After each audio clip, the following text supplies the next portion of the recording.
video aims at everybody who is interested in understanding how the mental space psychology paradigm is a new way of looking at the psyche and how it contributes to psychology. The slideshow is called Mental Space and Paradigms in Psychology. And it's about the views that are held in psychology, and it starts of course with the definition of what is a paradigm, because it's to some people it's a strange word, and you could say that the paradigm is a way of looking at things.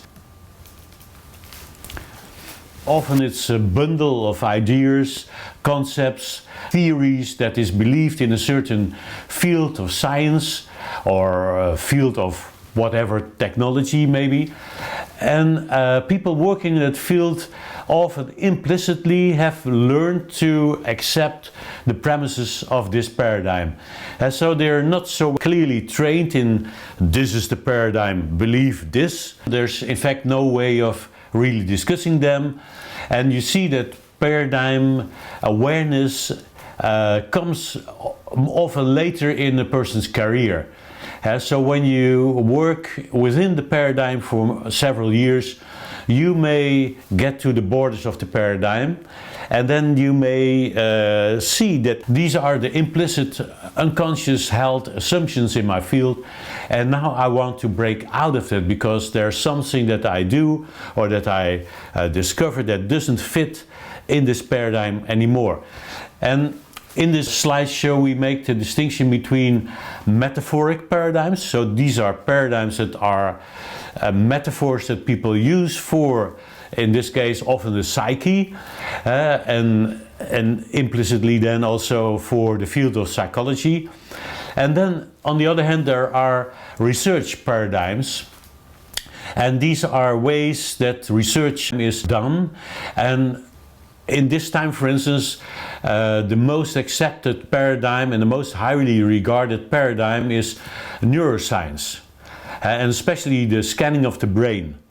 And so when you see what types of research gets into the newspaper, then it tends to be the research that's in the most esteemed paradigm of the time, and at this time that is brain research, and especially when it's connected to high-tech brain scanning tools, then it's really something that people respect and look at and tend to believe. Now, so we have research paradigms and we have metaphoric paradigms. Now we will go a little bit quickly through the metaphoric paradigms, and we will have 8 metaphoric paradigms to look at. And the first one you could say is dating from Plato, and Plato used the metaphor for the mind as being a container where memories get in and memories get out. You could say that storage of memories and the retrieval of memories is something that is the most clearest thing that happens with the mind. Now then, a metaphor is the distinction between mind and matter, as made by René Descartes, where there is 2 types of matter in the universe, where there's one that is like the soul or the psyche or the mind, and the other one is matter like the body and the brain. And making the distinction between the brain and the mind is a tradition in psychology, and we are not over that yet.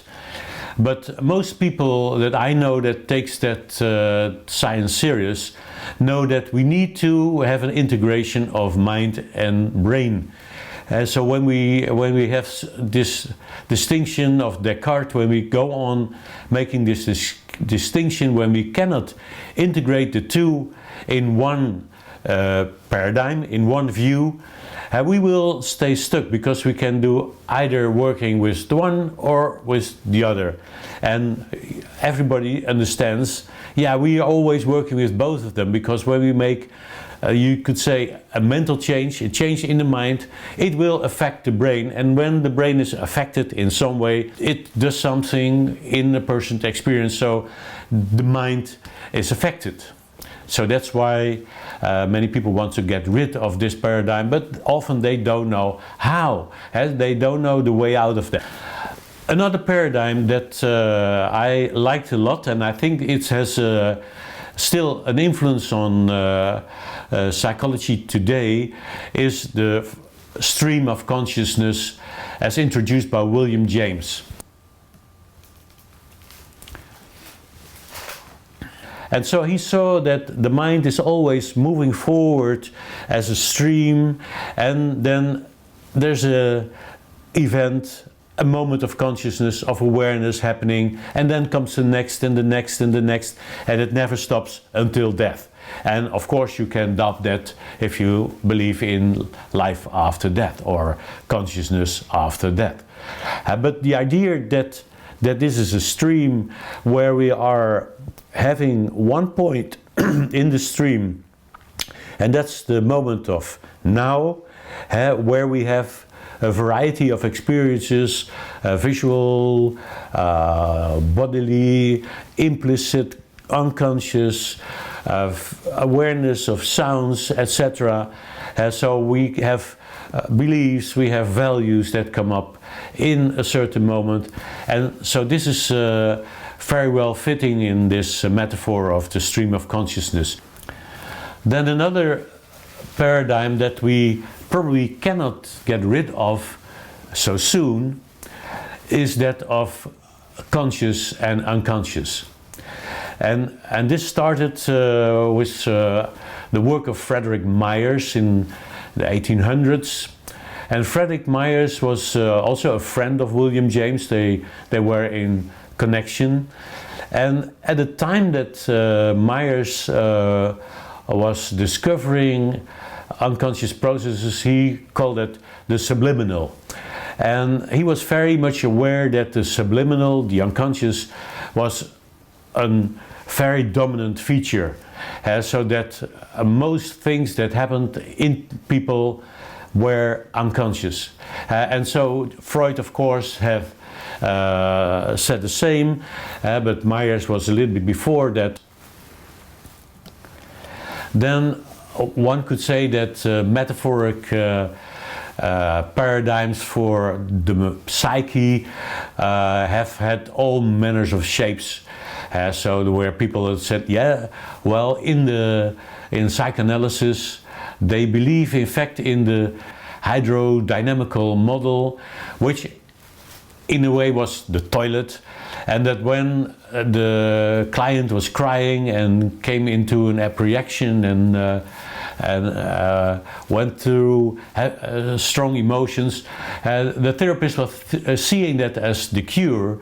And so in this model, in this paradigm, it was so, yeah, the client has been collecting and building up emotions, and then the therapist pulls the toilet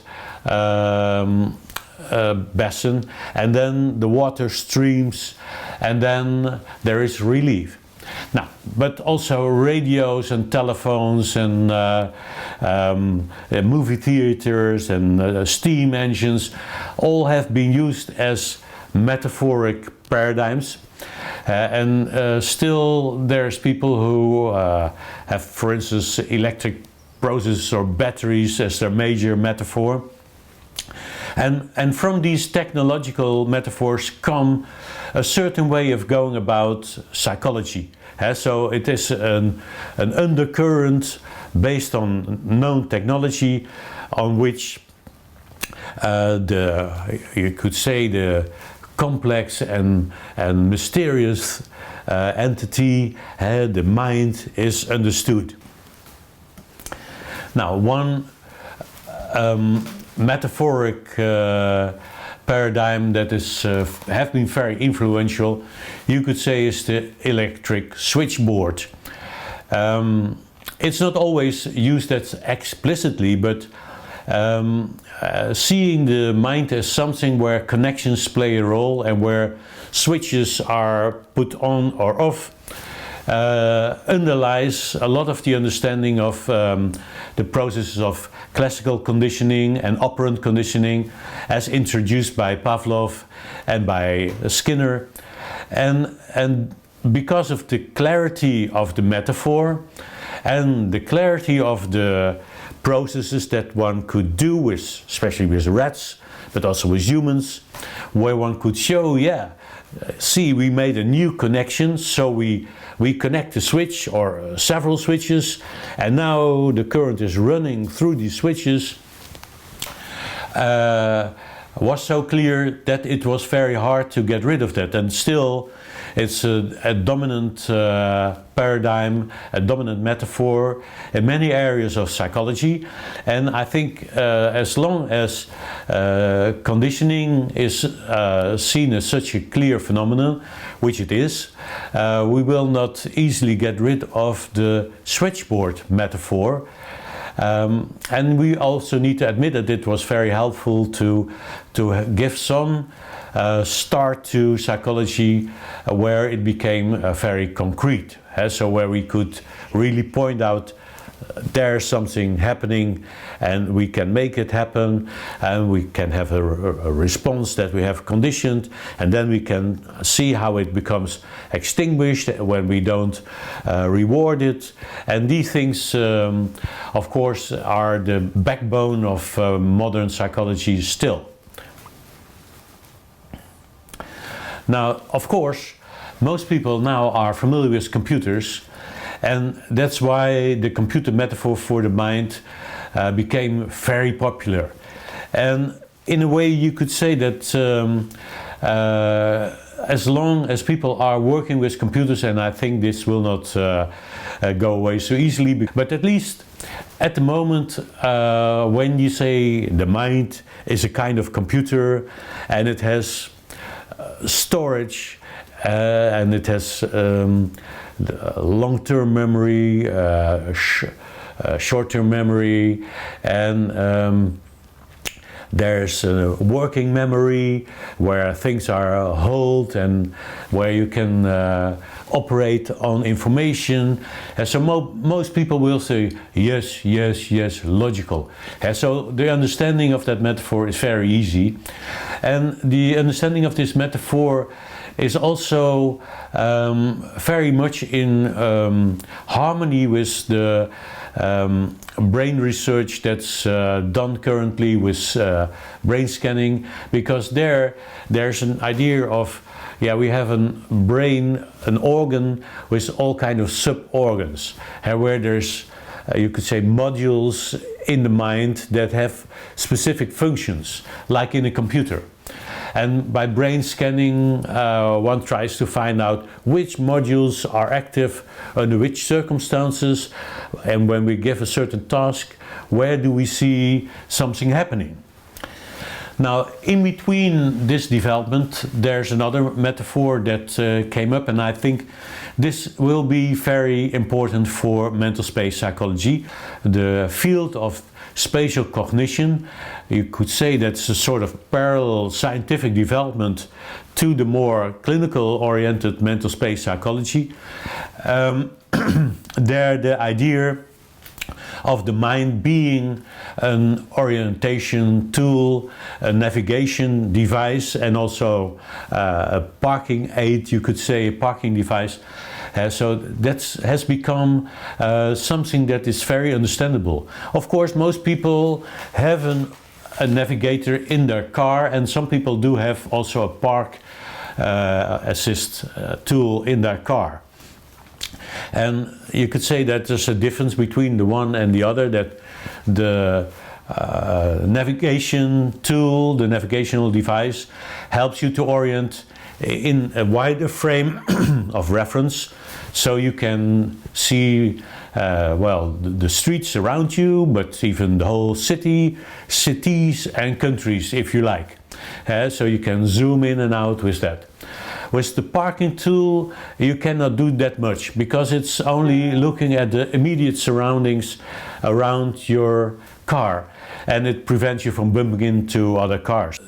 These two became a metaphor for being an illustration of how you can look at, on the one hand, the left hemisphere as the parking aid and the right hemisphere as the navigational tool, where the one looks at a specific smaller area and the other one at a bigger picture and more in the background. So this is something that can be helpful, but the idea that the mind, the psyche, serves the function of helping us to find our way in the world, in between people, in shopping, in the internet, and also in the world of abstraction, helps us to find our memories, helps us to store our memories. It all started in the 70s when research was done on single cells in the hippocampus of the mouse brain in living mice, and that made clear that there were certain cells in the hippocampus that responded and had made the mouse know where it was in a labyrinth. So, and it helped the mouse to orient on what side of a room it was, in what direction it was moving, etc. And the conclusion from that research at the moment is that this is you could say the most primitive or the most deepest foundation of orientation on which all other navigational skills are built. So when we are talking about the retrieval of abstract concepts or of certain words, so then there's a search, and you could say that the searching that you do has the same structure as when you try to find your way in a town towards a certain shop or to the railroad station. And when you find your way in a town, your hippocampus is using probably also your grid cells and your place cells, but then from there on this is supporting the higher cognitions and the more elaborate ideas about where to go. So that's the idea. That's currently underneath this paradigm of a navigation device. The metaphoric paradigm that I think is very important for the therapeutic work that we do, like in hypnotherapy and in eye movement therapy and in metaphors of movement and in, you could say, any other type of therapy where it's clean space or where it's hypnotherapy, where you deal with imagery in what way or the other. And so that's seeing the mind as being a camera and a projector at the same time, where there is memory in between. And this is something that helps us to understand the fast processes of how we come to locate something in our mental space and how we locate something that we just perceived. So when we work with clients, we always work with their perceptions that are somewhere in space or in their body. So this is important to notice that in the brain itself, people don't experience nothing. So that's very remarkable, because you would expect, yeah, there's so many neurons there, so you could have pain or some sensations in the brain, but no, there's no sensations in the brain. All sensations are outside of the brain, and the brain is projecting these sensations in empty space, but it perceives what it perceives out of that space, and so it starts to perceive something and then reflect it back, you could say, project it back to the place where it has been observing it. And especially when you close your eyes after you have seen something, you still know where the thing you have seen is located. And then also there's memory in between, and that tells you what you have been perceiving. And then there's another thing that we will look later on, that anything that is in your mind can be manipulated according to your intentions. So then it's not only a camera and a projector a memory in between, but the things that you project can be turned and made bigger and changed in colors, etc. And that's a lot of the things that we do in psychotherapy too. So when a person is thinking, so now I come with the work of Barbara Tversky, thinking is the manipulation of concepts in mental space. And it may be accompanied by inner speech, but it doesn't need to be that way. So thinking can be speechless, you could say, and still go on, and then there is happening things in mental space. Things may go up and down and further away, closer. Things in the body may go up and down and move in all directions. So, and with this we have explained these metaphoric paradigms, and now it's time to look at research paradigms.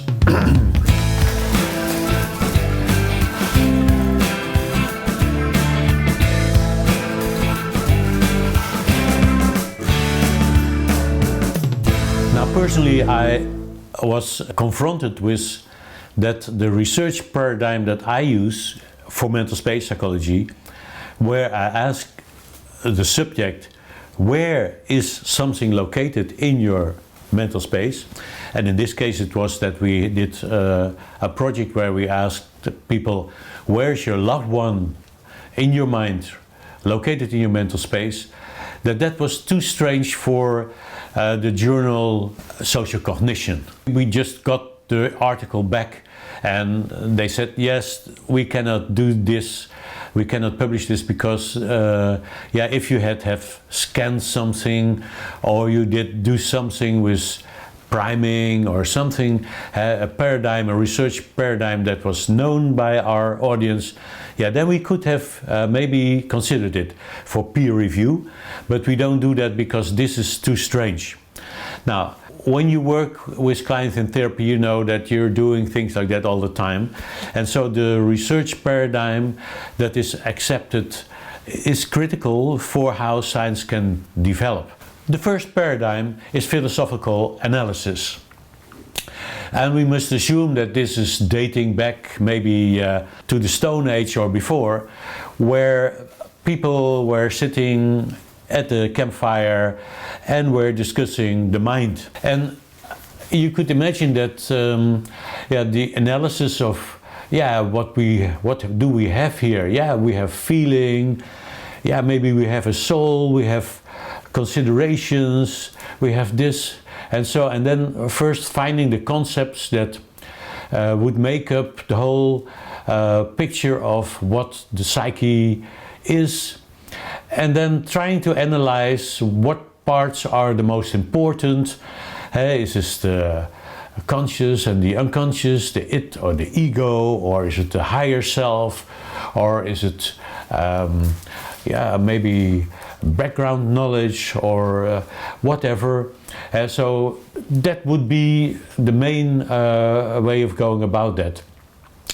And what we can see is that this paradigm led to a lot of interesting insights and not that much conclusions, because there's always somebody who comes up with another distinction or can turn things around in another way, and then there's not a definitive end result. The next thing is collecting qualitative data, which means that you have a certain topic. For instance, you could be interested in how people experience COVID, and then find people who maybe suffered from it and ask them, okay, what happened? And were you afraid? And tell me how you were thinking about it, where you were thinking about it, what was your biggest fear, and how did you come over it, and what is your belief about what people should do when they get COVID or so. And so I just collect stories of individuals, and that means that it's an interactive model of doing research by which I have eye for the individual differences, and also the specific strange experiences maybe where it's not so clear and where it doesn't fit with what you expect. So, for instance, when you would do parapsychological research, you need this qualitative examinations because you have always to do with one subject that has a particular story about having seen a spirit or a ghost, or having been aware of something that happened in the other side of the world, or something like this.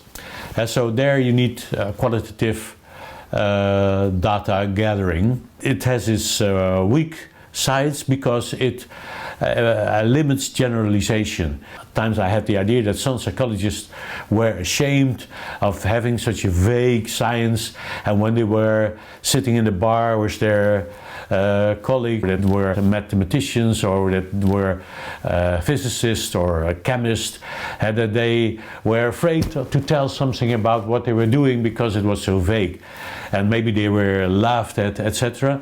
And that's one reason that qualitative research is often devaluated by psychologists as just being qualitative. Most psychologists like me who studied at university learned a paradigm that you could call the positivistic or empirical paradigm. So we were trained in a psychology where there's not that much involvement of the observer, but objective observation is the main tool. And we may help ourselves with computers and calculators and clocks and every type of other instrument to help us to do objective observations. But this paradigm has become the dominant paradigm in psychology, and it comes closest to what's the norm in other sciences. Behind that there was also the notion that what was going on in the psyche was out of reach. Some people said the mind doesn't mind. You can tell anything you like about the mind, and the mind is eager to believe that, and it's not critical about premises about itself. So you can have the most stupid theory and the mind can produce that, and other minds can believe that.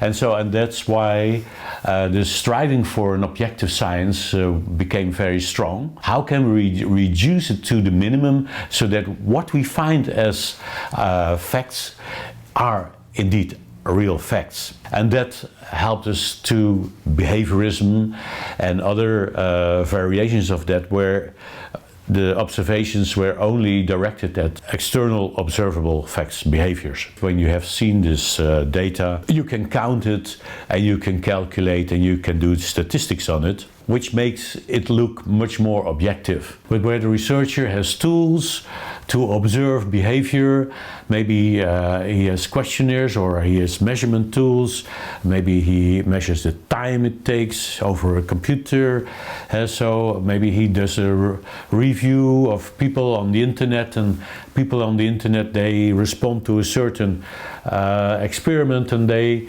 are not so much discussing with the researcher, they even don't know the researcher at all. To some people this is the ideal of doing research in psychology, where you only observe countable facts and then calculate the statistics, and then you come to generalizations. Now, there's nothing wrong with that, but you can see that it's limited in its own way, because only the countable things, the things that you can observe in an objective manner, can be researched that way. Another way to try to get objective data is by using standardized questionnaires.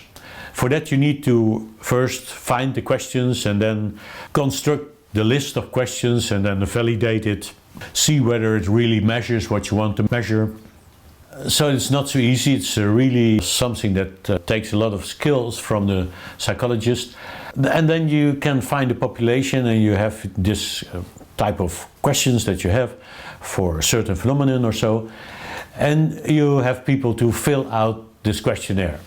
There's moments where the researcher fills out the questionnaire, but more popular is that people fill it out themselves. And when you do that, you need to believe that people know themselves best. And so when you think that they are lying all the time and that they are not having any self-reflection, and so it's very difficult. And then what we can conclude is that the first paradigm, so 1, 2, 3 and 4, all result in numerical or textual data. It leads to articles where there's formulated in words what the thing is that is found, and there's calculations and often statistics. And I say that because implicitly I think that a lot of people believe that the access to the mind goes over language. And when you look at mental space psychology, you have another type of data that we will come to later. When you do research on the brain, where you look at what happens when there is a lesion. And so and it started with Broca, when he found that when there's a lesion in the frontal cortex, speech may be lost.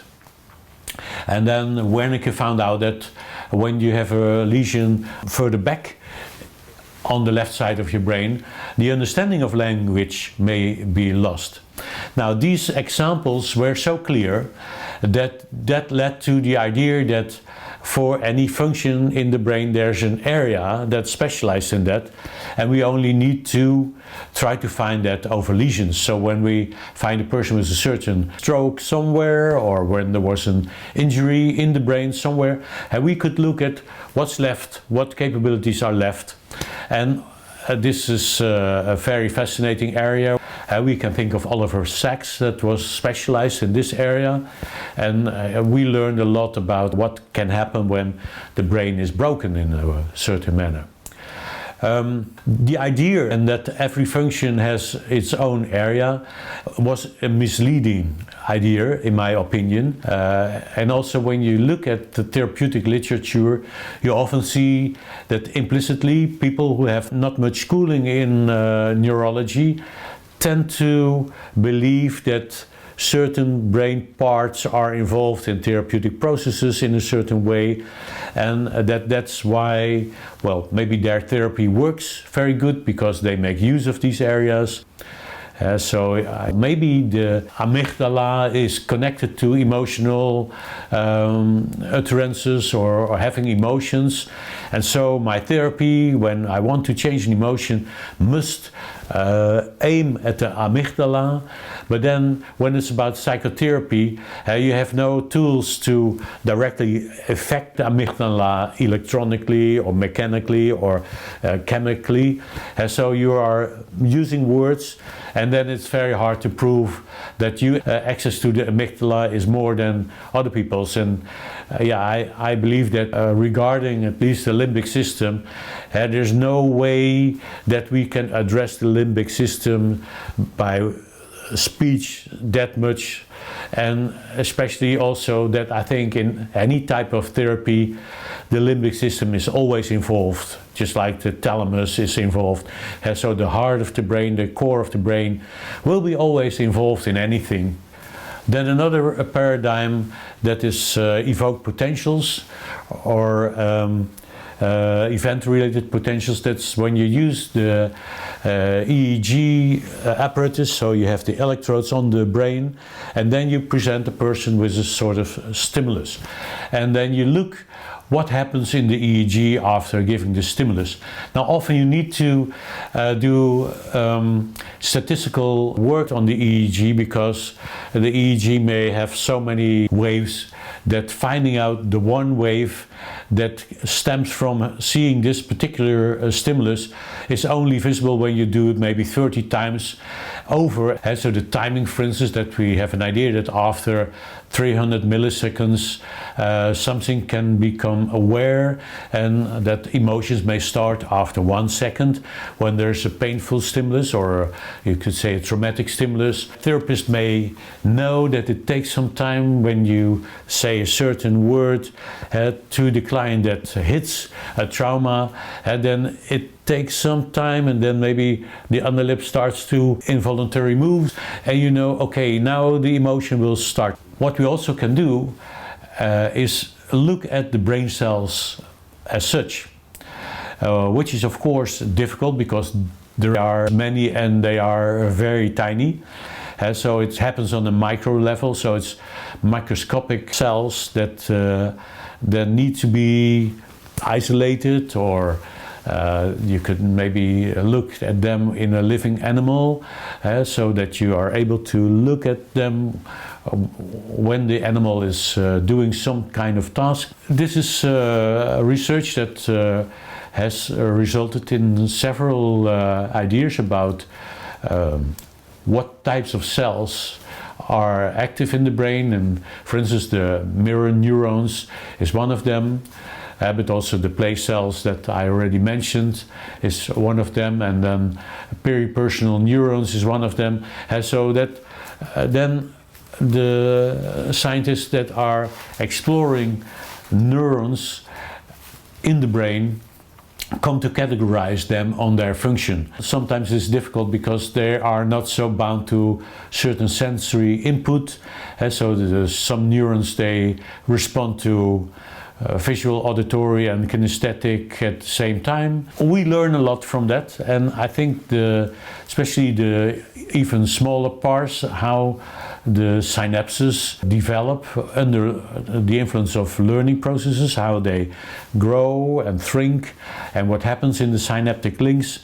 So this is a research that has taught us a lot about brain processes and learning, and it also has its direct implications for psychotherapy. For instance, when you think that when the client is crying, this is therapeutic, then when you look at the brain research on the level of synaptic links, you may change your mind and you may think, okay, the client is showing where they don't know anymore. Now then there's the neurochemical analysis, and this is related to what I just mentioned, because the brain uses electricity and it uses chemicals. Chemical influences change the electrical events in the brain, so by knowing neurotransmitters and how they are composed of their building blocks and where these are created, and how that relates to nutrition, and how that relates to, well, neurotoxins and other things. So this is a very important field, and you could say that modern psychiatry that's using medication for 99% builds on our knowledge about the chemicals in the brain.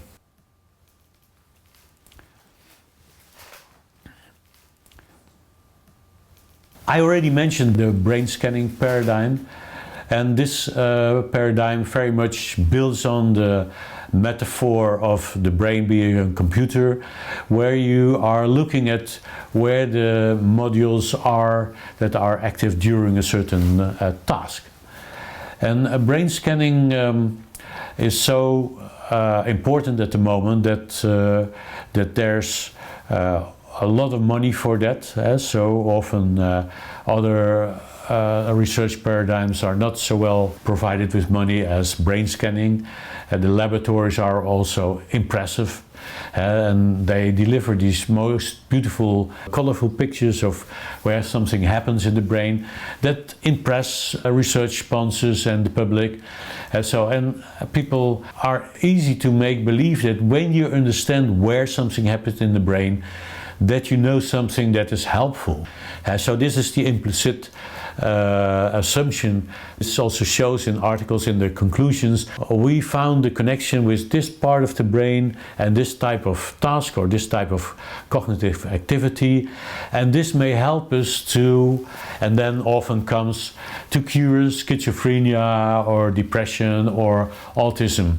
It's easy to believe that knowing how the brain does certain tasks helps us to understand how certain issues come about. But psychotherapy, as I already mentioned, is not something that works on the brain's tissue directly.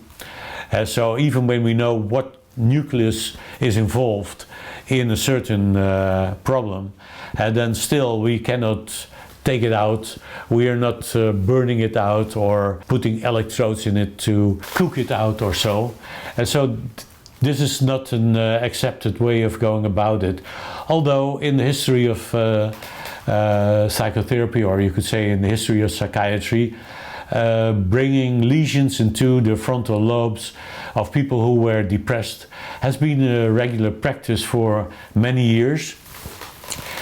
And so there is experience with that, but I think most people came to the conclusion that this is not ethical because you cannot undo it. The last paradigms that we looked at are all focusing on the brain as an organ. And this is one of the reasons that I just explained all of this, because when you switch paradigm, you cannot stay focused on the brain as an organ anymore.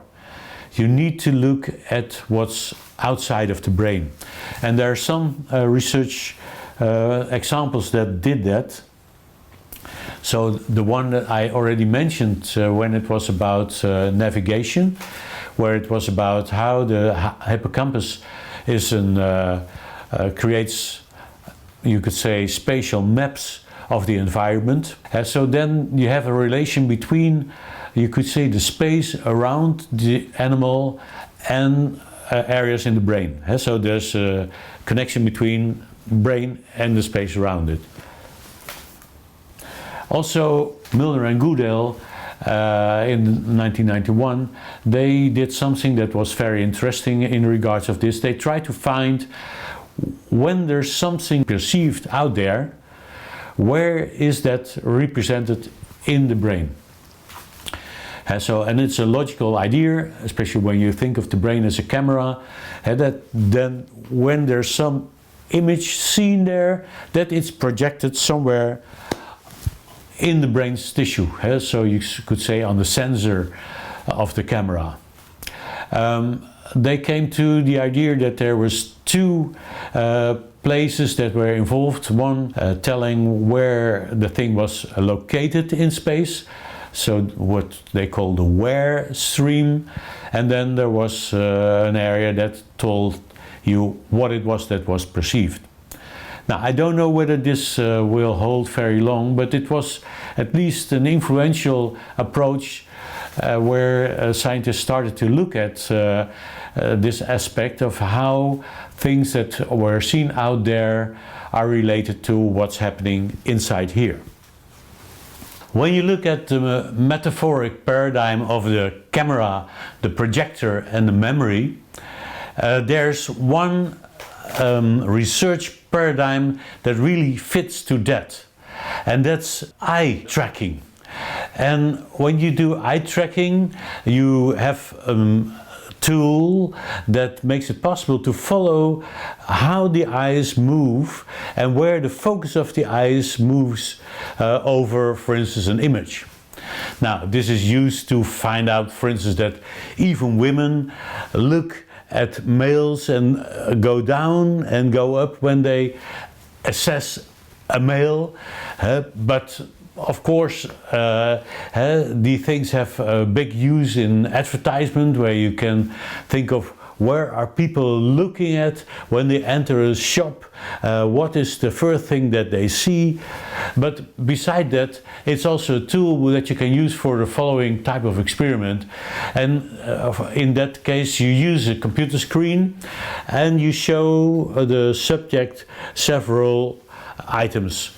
It may be also scenery, or doesn't matter what it is, but you let them watch something, and here there's 4 objects on the computer screen, and then you ask them to memorize that, and then when they have memorized it, you put the image away and you go on with the eye tracking, and you did the eye tracking during they were observing the image, and then you do the eye tracking again while they are retrieving the information. And so when they are retrieving the information, what is found is that they use the same pattern of eye tracking, and the eyes move exactly over the same spots as what they did when they were memorizing. So that means that even if they're looking at a blank screen, their eyes see in empty space the concepts of the objects that they have memorized.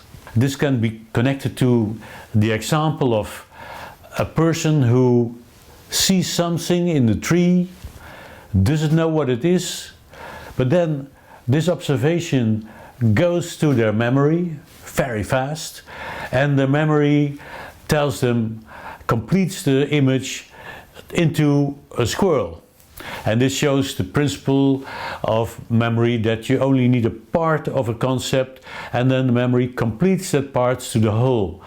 So suppose that you see a backlight of a car in the street, and then you know, okay, it's a Mercedes or it's a Citroen.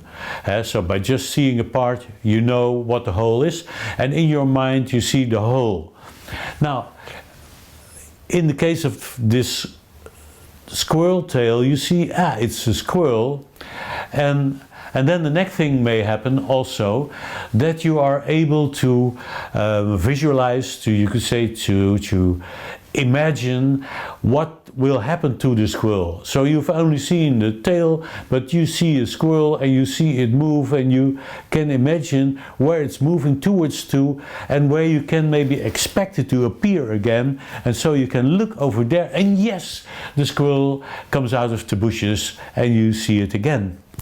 Now, this tells you that the brain in this way does something very quickly, and that is observing something, completing the image with memory material to know what it is that you saw, then projecting the whole of that in your mental space, and then it's possible that you in your mental space manipulate, simulate with this image something that may happen, so that you can expect what will be next.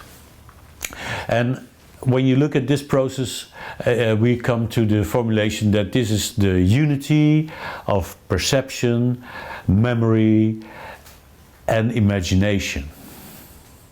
And this is very important for mental space psychology, and it's also extremely important for people who work with hypnotherapy or NLP, or who do integral eye movement therapy or metaphors of movement, or other therapy types where imagination is the core. When we look back to the paradigms that we have discussed so far, we see that the last 4 paradigms include the space around the brain. And you could say that they all have some idea about how the space around the brain is interacting with what's happening in the brain. Some scientists are more focused on what's happening in the brain than what's happening out there, and they may not have that strong ideas about that the brain is reflecting their activity into the space around it. So the core of the mental space paradigm is that you have people to explore where they sense, see or feel things in their mental space, which means in the area around them, extending as far as they like, and inside their body. And by doing that, we get information about how people organize their mental space. And in general, you could come to the conclusion, as we came, that space is the primary organizing principle in the mind, because everything that's going on in the mind is going on somewhere in this space, is experienced somewhere in this space. And so that's, you could say, the more laboratory type of paradigm. And this paradigm has a second version, and that is the clinical application of the paradigm. You could say when it's used in clinical experimentation. Now there it's about clients in therapy that suffer from a certain psychological issue, where the therapist investigates where do they sense the critical concepts that belong to that issue. Normally, he asks the client to sense the problem state, and then when they are associated, when they're in that problem state, we ask them, okay, where do you sense your depression or your trauma, or where do you sense the idea that is bothering you, where do you feel it, and how is that related to maybe your personal timeline, etc. This clinical research has helped us to what we call mental spatial diagnosis, and in practice mental spatial diagnosis is a little booklet that shows images of spatial configurations that in general belong to certain categories of psychological issues. And you can say that it's parallel to the DSM-5, where the DSM-5 categorizes mental issues on the basis of symptoms. This is categorizing, and not so much categorizing, but organizing mental issues on the basis of how they are experienced in mental space. Now, and then there's another paradigm, and this is, you could say, the most dominant paradigm in clinical psychology at the moment, which is called the double-blind control group paradigm. And it's all about proving that your therapy works. Now, the other paradigm is more investigating for the phenomena that appear in mental space. When we do research on the basis of the double-blind control group paradigm, we just want to prove that a certain type of psychotherapy or coaching method, that it is effective and better, more effective than other methods. So sometimes there is comparison between methods, sometimes there's comparison to a placebo condition where the client is not treated in any manner that can be effective, and then that's compared to what you expect the effective treatment. Now, the latter paradigm is so dominant that this is the thing that most people in the world at the moment who are leading the thinking about psychotherapy ask for. And that's called the evidence-based paradigm, where you need to prove that your therapy works. Now, here we did some thing with mental space, so we could prove that the treatment of depression in mental space and also the treatment of overweight in mental space when it's stemming from binge eating, that worked. And in the future, I think, because it's just a matter of money and time and finding people who want to help us with that research, we could do much more. Typical for the mental space psychology paradigm is that we combine the idea of the mind being a navigational device, a camera and a projector, and that also the use of clinical interventions as a way to explore what happens in the psyche, so to get to psychological understandings, knowledge, is accepted as a very genuine approach. So that's, I think, what made it stand out from other paradigms. Now we come to the conclusion of this video. When we apply the mental space research paradigm in working with our clients or in psychotherapy, or when we work with research subjects to explore some phenomenon, we may ask them, where do you see your loved one, or where do you see your favorite food, or how is this in front of you or at the back? How do you experience the past and the future, or your trauma or your depression? All these things help us to understand much more about the mind than we could understand when we just focus on the brain tissue.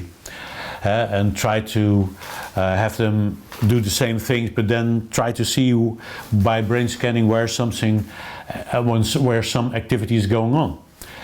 By exploring the mental space of people, we came, for instance, to the following conclusion that's interesting for neuroscience in general, because the idea of having a left and a right hemisphere is something that was very clear maybe already for a couple of hundred years. And then in the 70s and 80s it became evident that there's a difference in, you could say, cognitive strategies between the two hemispheres. So the left hemisphere does another way of thinking than the right hemisphere.